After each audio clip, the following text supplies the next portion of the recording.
last summer, the summer of 2011, my teaching partner Jodi found a course at Ashland University online that she thought we'd be interested in taking, and it was called Literacy Workstations. And I think with the course was the fact that it really would fit into our program very well. It provides for hands-on learning for children, it provides for differentiation, and it gives children opportunities to work with a partner. And those were some of the things we took away that made us very excited about trying these ideas in our classroom. Count and see.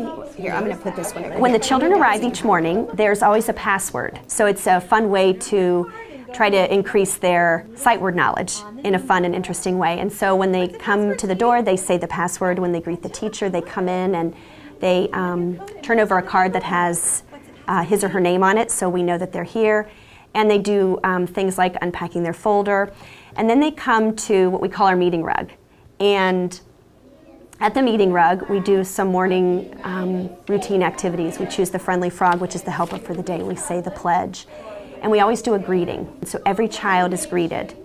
And that was an activity that Jodi and I started doing this year from another workshop that we attended called Responsive Classroom, which is a great course to take to learn how to build community in your classroom. And Jodi and I have noticed a huge difference as we have implemented many of the responsive classroom techniques this year. And so after the children are greeted, we do something called morning message. And usually on the morning message there's a question that the children answer when they come in. Is this word? What is that word? Caterpillar. Everybody clap caterpillar. Caterpillar. How many claps? 4. Now, This morning's question was how many claps, or basically how many syllables, are in the word caterpillar. I counted 1, 2. It's a great way to introduce children to different phonics activities such as rhyming words, teaching them some of the logistical things of letters and sounds.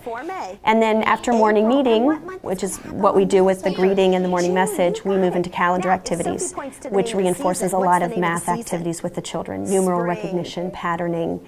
And it does it in a fun way, and it engages the children in their learning with numbers and with math. What else do you notice? Check. 4 groups of 10. 5 groups of 10. How many Once we symbols complete today? the calendar activities for the morning, we move into the workstation time. And we have a chart, and their name is beside specific station. And there are 10 different stations. So the children move through each station over a 2-week period.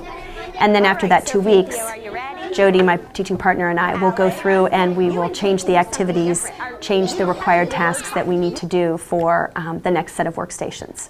So what we're going to do 2 of the is I'm gonna show workstations, you a number, the children are completing learning center activities. Jodi does language learning centers with the children, and she works with 2 different children, and I do math learning centers with the children. The other workstations, we introduce them to the children and explain the activities. So there's a math magic station where they're doing hands-on math activities. There's a writing station where they're completing different types of writing activities. There's an alphabet station working on phonics or phonemic awareness activities.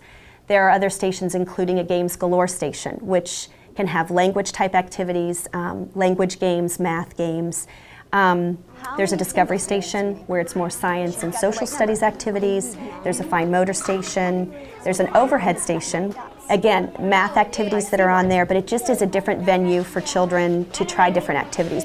And workstations last for 15 minutes.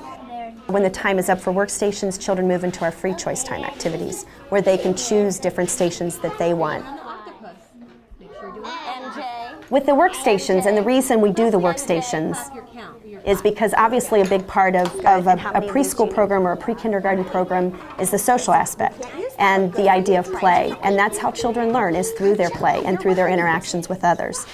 And some children will naturally gravitate toward the same activities. They might have a strong interest in building, so they always want to go to the construction zone for building activities. And while we do want to encourage that, we also want them to try different areas. And with the workstations, that gives us the opportunity to have children try different activities and opportunities so that they might find they like something new. And it provides a safe way to do it as well. One thought with the workstations that Jodi and I came away with after we took the course was how much we could differentiate for children. The workstations provides the teacher time to assess children and to work with children one-on-one. And I think as we've seen the year progress with doing the workstations, Jodi and I have noticed the children becoming more independent with routine activities and with taking ownership of their learning, and it takes more off of us. I mean, they're becoming, kind of their own teachers, so to speak.